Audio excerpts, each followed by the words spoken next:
This is Maximum Lawyer with your host, Tyson Mutrux.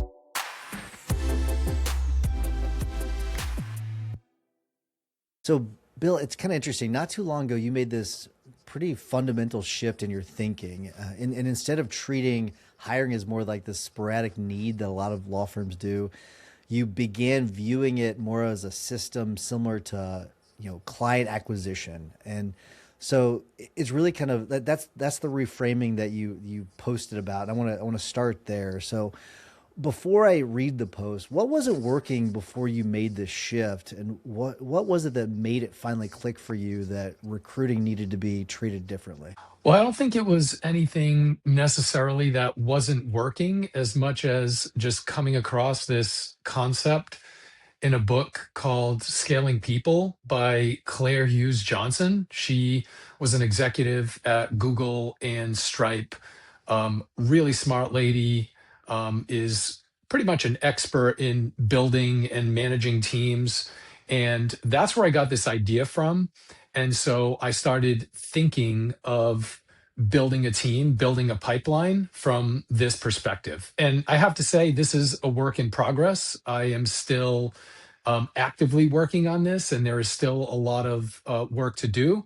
But it is, I think, a helpful framework for me. Was it a struggle for you to kind of reframe it this way? Because I know a lot of people struggle with change, and was that a struggle just getting the mindset shift? No, not at all. I actually find it really fascinating because the comparison is a great one, and the analogy is a great one. And at the end of the day, it still is marketing. It's just a different type of marketing. So it was actually a pretty kind of smooth fit and transition. And I didn't find it difficult to start to think about it this way and to start to build out the systems accordingly. All right, and so to give people some context, this was your post was from like October, so it wasn't like a recent post. So you do have a little bit of time between the actual episode and when you posted this. So I'm gonna read this post, and you say, for a while I was struggling to find good candidates.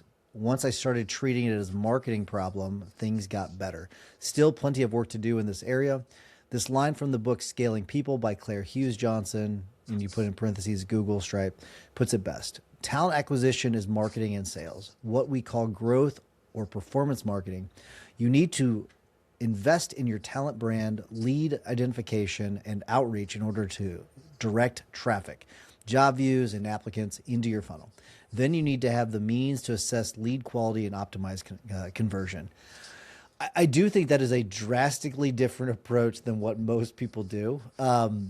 If when you hear that now that when you reposted that, think about what you were doing before and compare what you're doing now versus what you were doing before. So now that you reread it, apparently there was more of a struggle than what comes to mind now, and that does make sense. I think uh, our pipeline is better now, our systems are better now, and we generally have a stronger culture because of it. I think we've been able to make better hires.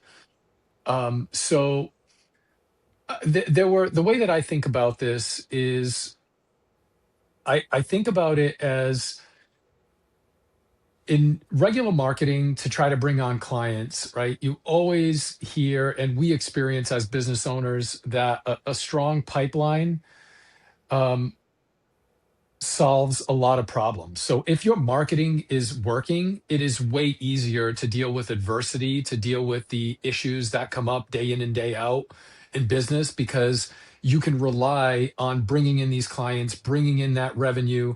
And revenue is not the solution to everything, but having that money can help you solve a lot of problems more effectively and more efficiently. And so the shift in mindset was, instead of being reactive, and at least this is how I interpreted it, is at the most fundamental level, instead of being reactive and going out and searching for candidates as the need arises, similar to marketing for clients, it's really important to consistently invest in building that hiring pipeline so that you can have more options and you can operate from a position of leverage rather than need and being reactionary. So that's the first thing. The second part was the actual building of the systems to field and process these candidates. So just like you would with a client that you're trying to bring into the business, you want to create an awesome experience for a candidate coming in. Um, First of all, backing up, you want to be clear about who you are as a business, how you operate, so that you attract the right people and you deter people that you don't want applying, right? So you don't want your pipeline clogged up, your hiring pipeline clogged up with people that are just going to waste your firm's time and you're going to waste their time. So building that pipeline, investing in your brand and who you are as an operation to attract the right people, and then actually building the pipeline to make the process clear, to ensure that you're paying attention to the best candidates, that you are creating an awesome experience for them that's then going to create word of mouth marketing, so to speak, to attract more good candidates and so on and so forth. So that's like at a high, like 30,000 foot level, how I thought about that post and how I thought about restructuring my systems. It's such a really good point. I can tell you, like when we added Zoho to Recruit to our arsenal of tools, it just the ability to organize all of the leads in one place and actually score them, manage them in one place, and then easily convert them into onboarding in one place. It made a massive difference just being able to do that. And that's just one angle of it. And I think that's really interesting that you went to that angle, because that's probably something that in this discussion a lot of people probably would have overlooked. Where like when we talked about, because I'm going to ask you about recruiting as marketing, that kind of a thing. I think most people are going to jump directly to the marketing part of it. Okay, how do I get better leads? How do I all that kind of stuff, right? When and probably the most overlooked part is the whole process driven part of it, where okay, you've got to have you have a place to handle your leads, whether you're using something like Pipedrive or Biggin or something like that, or you need to have a place to actually handle your leads when it comes to actual candidates. But so I think that's a really good point. I do want to shift gears a little bit because I do want to ask you about the recruiting is marketing part of it. And so when we say recruiting is marketing, what are you actually marketing? I know what it kind of means to, I think, our firm, but I wonder what it means to your firm. I mean, are you talking about the job itself? Are you talking about the firm? Are you talking about the culture, something else, all of the above? What is it that you're actually marketing? So the way that I think about it is that, first of all, if I want to attract the best candidates, it's my responsibility to educate the public and the job market about my culture. Who are we? How do we do work? Um, how do we operate? What are we about? And most importantly, what value can we bring to them? Like, I have this fundamental belief that to attract and keep the best candidates, it's really important to focus on building and developing the individual.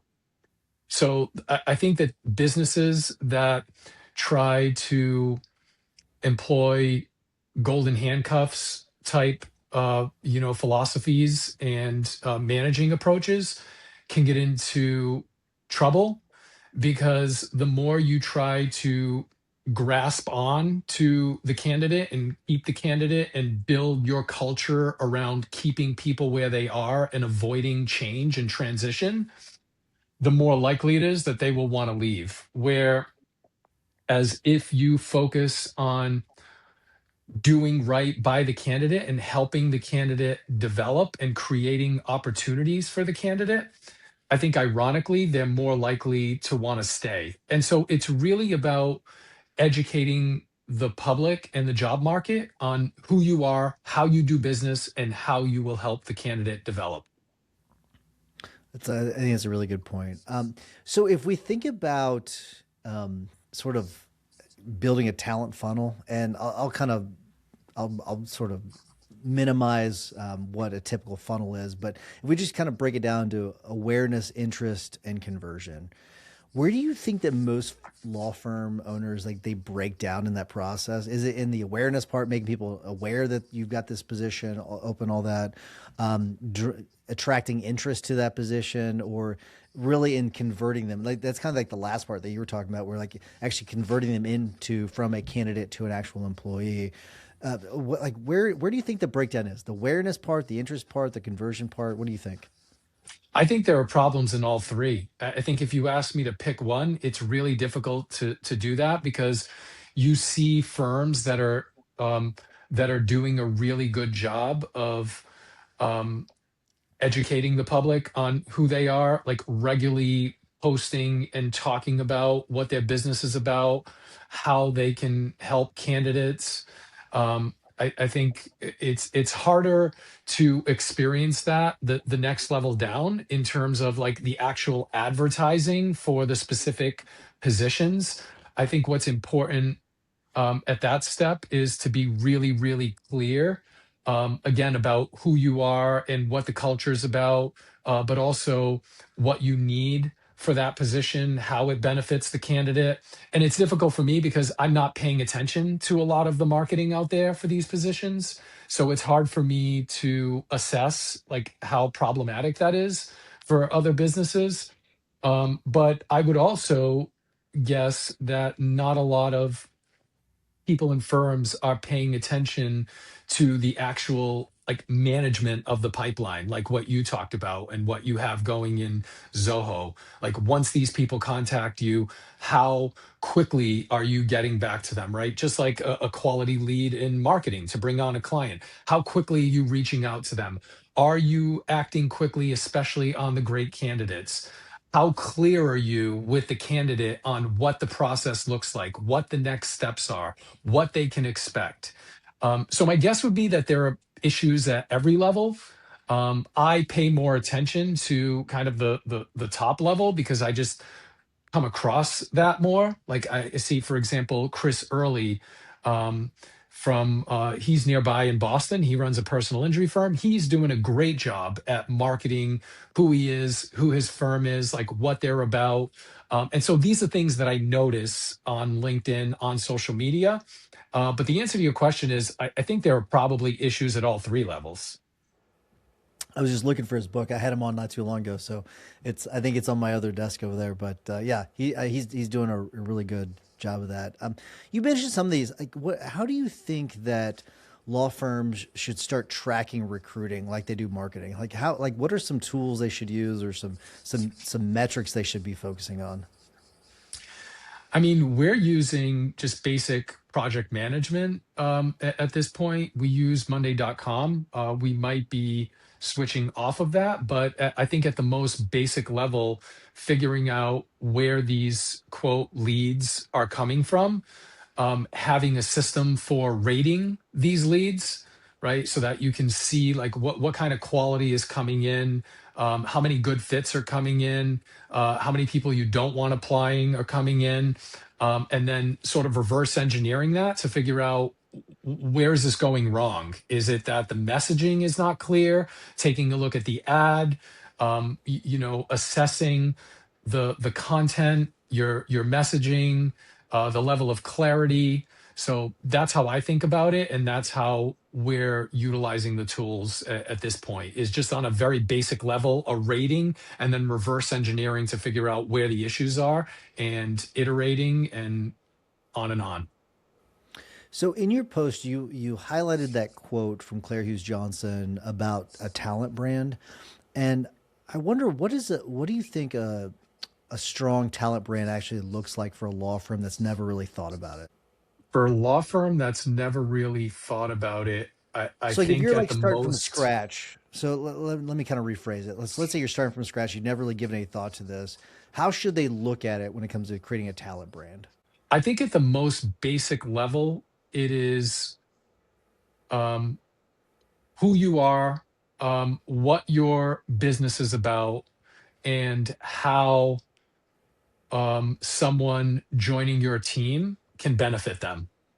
I think at the most basic level, that's what it's about. Is this is what this firm is. This is what we're about. This is how we help people, and this is how we can help you. This is how it would benefit you to come work with us. I think just starting there at the most basic level would be an effective starting point. Okay, so I'm going to tell you a brief story. Whenever I was applying for jobs out of law school, and I got offers on for jobs I probably shouldn't have gotten, and it was like my approach was, because I had a marketing background. My approach was, here's how I will benefit you, right? So my cover letters were, I would take the job and I would say, okay, I would match my experience to what they needed, and I would explain in my cover letters how I would benefit them.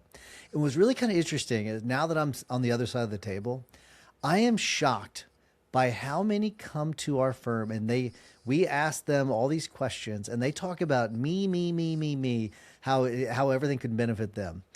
And but the reverse is true. What you're saying is absolutely true. We as employers, if we want the talent, we need to the good ones that come in, the ones that you're interviewing, that you're like, these are good candidates, we need to be able to explain to them how we are going to benefit them. Now in turn, you should probably be looking for candidates that are looking how they're going to explain how they're going to benefit us.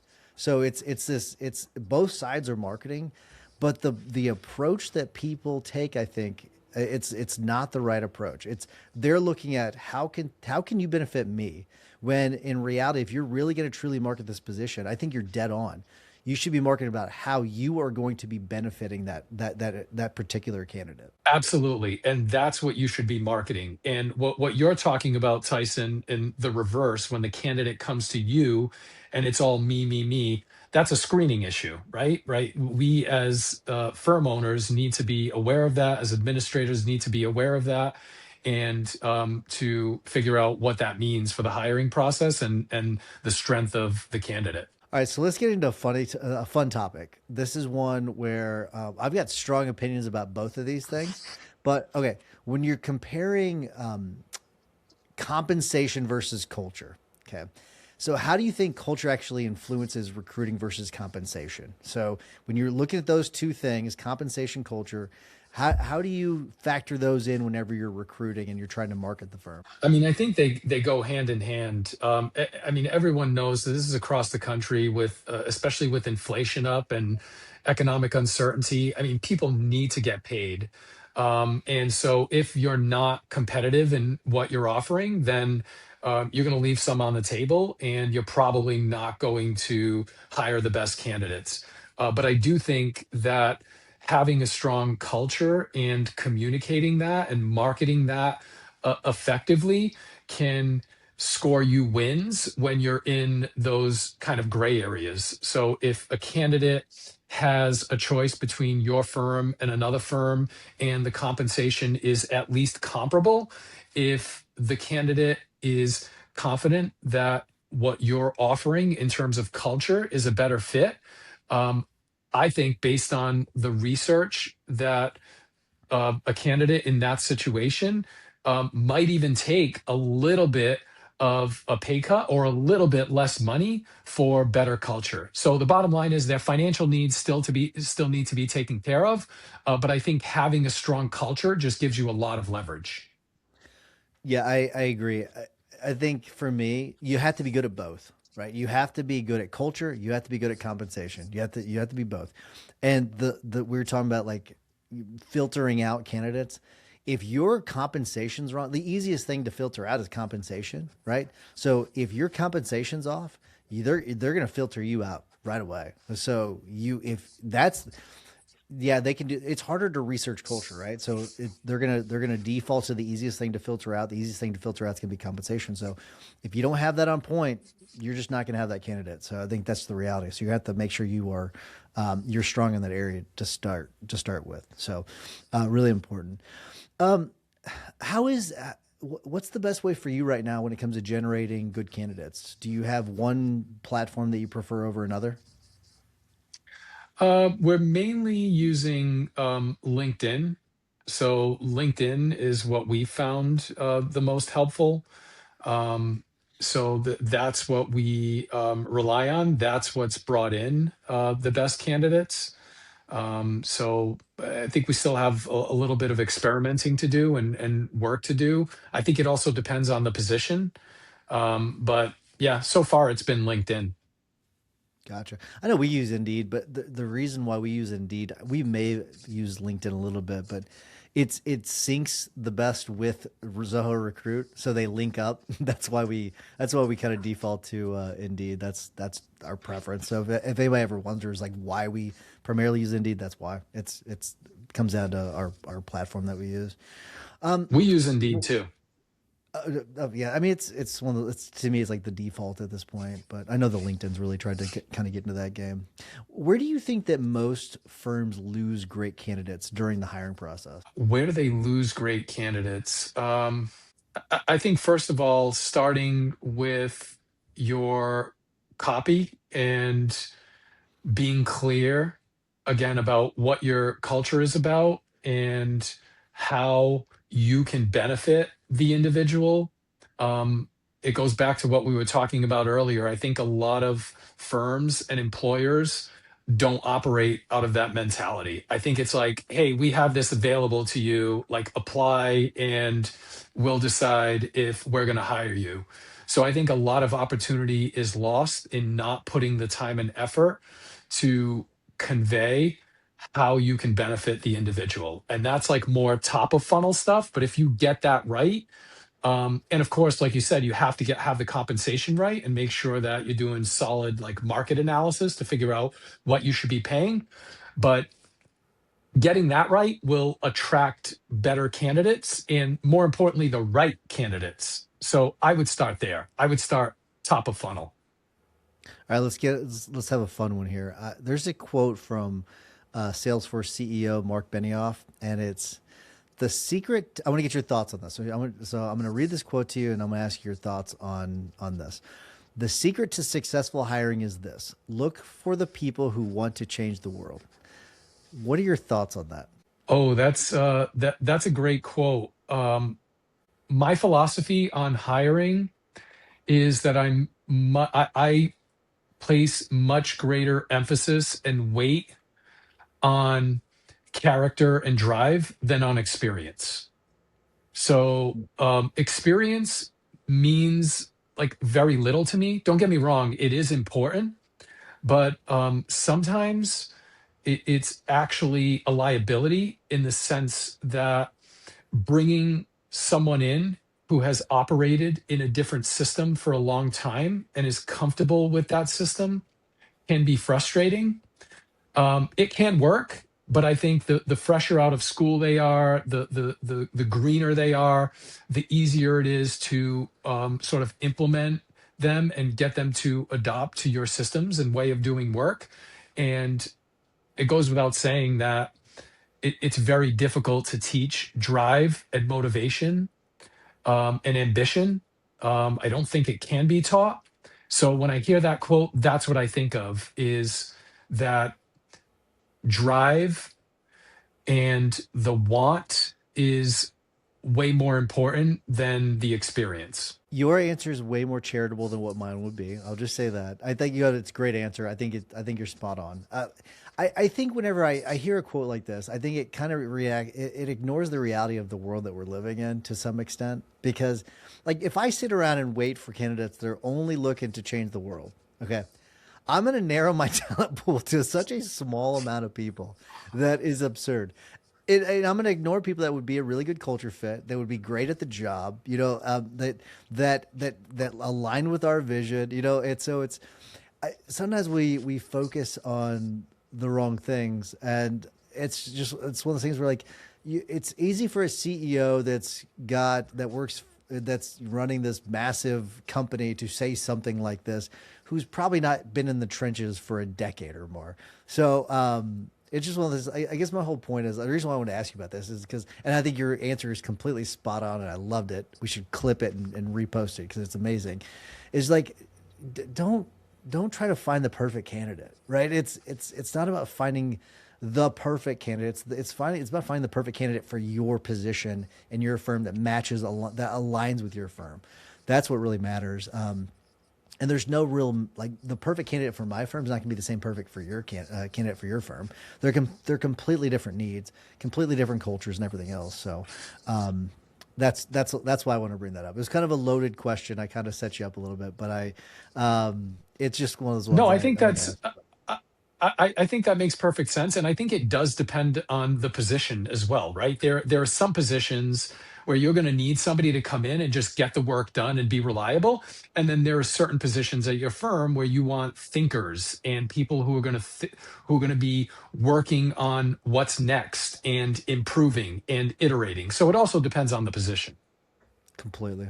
All right, so we got a couple of minutes. I want to ask you a couple more questions. I am curious. This is more of a curiosity thing for me to ask you, because people talk about this a lot. So time from hire to their application to hiring, roughly how long does it take for your hiring process to start and end? So it depends on the quality of the candidates that are coming in. Since we've implemented some changes, that process has been faster. So we've been able to do it between the time like the candidate applies and hire. I don't have the exact numbers off the top of my head, but I recall a couple pretty recently that happened relatively quickly. I would say within like a couple of weeks. And I think the bottom line is the stronger the candidate, the faster you need to move because you don't want to lose them. So that's the bottom line is you need to prioritize that. You need to build a system so that you bring them along faster, so that you engage in the key activities in the hiring process faster, assess faster. So overall, you need to increase speed so that when the quality candidates come in, you're ready to do the work necessary to bring them on board, to hire them and bring them on board. Love it. All right. So when I read your post, I kind of had like three takeaways from it. Okay. And let me know if I'm missing anything, but it really is, hiring's not an event. It's more of a system. And systems are something you can scale. That's number one. Number two, if you treat recruiting more like marketing, I think you can create more predictability. You have less chaos and you have more predictability. That's number two. And then number three, culture and brand, I'd say, are your biggest competitive advantages in attracting talent. I think that to me, it's a no-brainer. But am I missing anything, or does that encapsulate the main takeaways, would you say? No, it absolutely does. And it goes back to the point that I brought up earlier on, which is all of this is focused on building and maintaining a strong and healthy pipeline for marketing, just like you want marketing for people to join your team, just like you want that in marketing to bring on clients. So I think you're spot on. All right, Bill, if people want to reach out to you and pick your brain on how to improve their hiring process, what's the best way of getting a hold of you? They can email me, bfarias@fariasfamilylaw.com. I'm on all the main platforms at Farias Family Law, at Bill Farias. So feel free to reach out. Bill, this is great. Really appreciate you coming on. And I think that a lot of people that are listening to this are going to get something from this. Hopefully this will change a lot of mindsets and shift the way that they start to hire, because I think it can make a massive impact on them. So thank you for doing this. Really appreciate it.